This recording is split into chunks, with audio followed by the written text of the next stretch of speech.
ये कबूल कर लें कि आपके प्रधानमंत्री जी कमजोर हैं, और अगर आप ये मानते हैं कि आपके प्रधानमंत्री की छाती 56 इंच की है, तो उस 56 इंच के व्यक्ति से कहिए कि हमारी इस मांग को 90 अनुसूची के अंदर डाल के हमें हमारा अधिकार दे। ये कौम अपनी मांग के लिए या तो मर जाएगी या मार देगी, लेकिन अब इनके सामने हाथ नहीं फैलाएगी। अगर अब भी मौका है, आज सत्ता आपके पास है, कलम आपके पास है, कुर्सी आपके पास है, पावर आपके पास है, हमारा अधिकार हमारे को दे दो।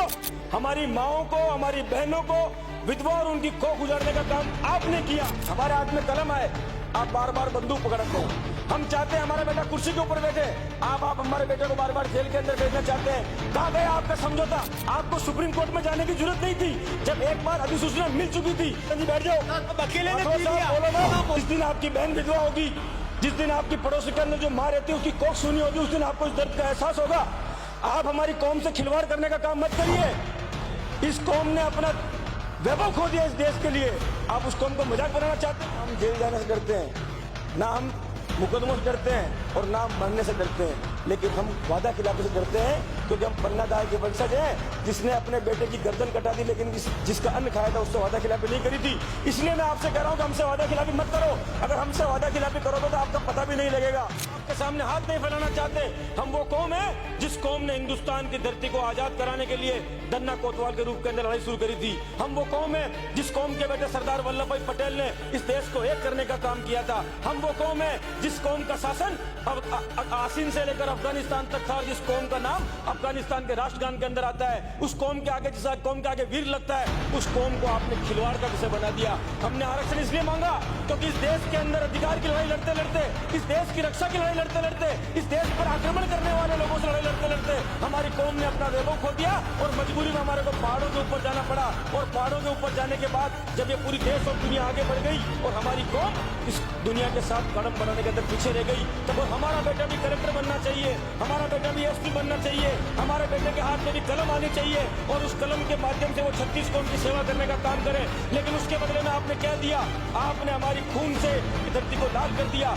कानून, कोई भी संविधान और कोई भी कोर्ट और ये पूरा तंत्र जनता की सेवा के लिए बना हुआ है। मानव से ऊपर कोई तंत्र नहीं है, और वो मानव आपसे आज न्याय मांगता है। अगर हमारे को देना है तो ओबीसी के अंदर 5% आरक्षण दीजिए वर्गीकरण कर कर, क्योंकि 5 जातियों की संख्या 8% से ज्यादा होती है। हमारी कौम को आप अगर इस तरह दर दर की ठोकर खिलाना चाहते हो तो हमें आपके आरक्षण की भीख नहीं चाहिए। अगर आपके दिमाग में ये गुमान हो कि हम आपके सामने याचना करेंगे या सिर्फ राजस्थान के अंदर पटरियां उखाड़ेंगे, तो इस बात को याद रखना, हमने 72 आदमियों ने अपनी जान दी है। जरूरत पड़ेगी तो 7020 हमारे सिर खत्म नहीं होंगे, लेकिन आपके हथियार खत्म हो जाएंगे। इस कौम के साथ अन्याय करना बंद कर दीजिए। मैं आपसे मांग करता हूं, किसने कहा आपको कि सुप्रीम कोर्ट के अंदर ले जाकर आप एसएलपी लगाइए?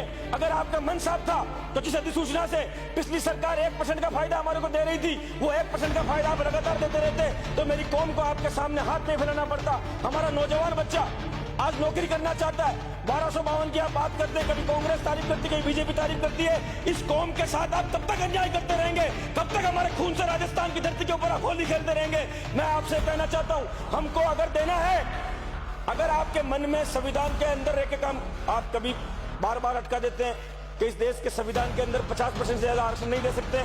इस प्रदेश के अंदर और भी प्रदेश है जिनके अंदर 50% की सीमा को उन्होंने लांघा है। बार आप कभी कह देते हैं कि 90 अनुसूची के अंदर जब लोकसभा और राज्यसभा किसी बात को पारित कर देगी, जब पूरा देश किसी एक बात के लिए एकमत हो जाएगा, तो कोई ऐसी अनुसूची नहीं है जिसके अंदर परिवर्तन नहीं हो सकता। अगर आपका मन साफ है, अगर आप गुजरों को आरक्षण देना चाहते हैं, अगर आप ये चाहते हैं कि हमें सिर्फ वोट बैंक नहीं बनाया जाए, तो आप लोग हमारी कौम के बच्चों को आरक्षण देने के लिए हमारे इस आरक्षण को 90 अनुसूची के अंदर डलवाइए। और मैं आपसे मांग करता हूं सदन के अंदर, और ये मांग सिर्फ कांग्रेस बीजेपी के राज में नहीं, मैंने कांग्रेस के राज के अंदर भी भिलवाड़ा की धरती के ऊपर आंदोलन किए थे, और वो आंदोलन के मुकदमे आज भी हमारे ऊपर चल रहे हैं। आप हमको 50% के अंदर आरक्षण क्यों नहीं देना चाहते?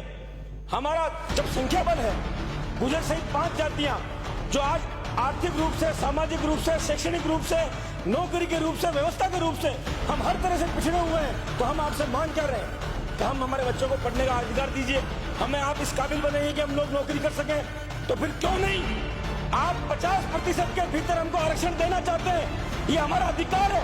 हमने इस देश के लिए अपने प्राणों की बलि दी है, हमने इस देश की आजादी के लिए लड़ाई लड़ते लड़ते अपना वैभव को खो दिया है। आज हमारा बच्चा इस बात की राह देखता है कि हमारे को न्याय मिलेगा।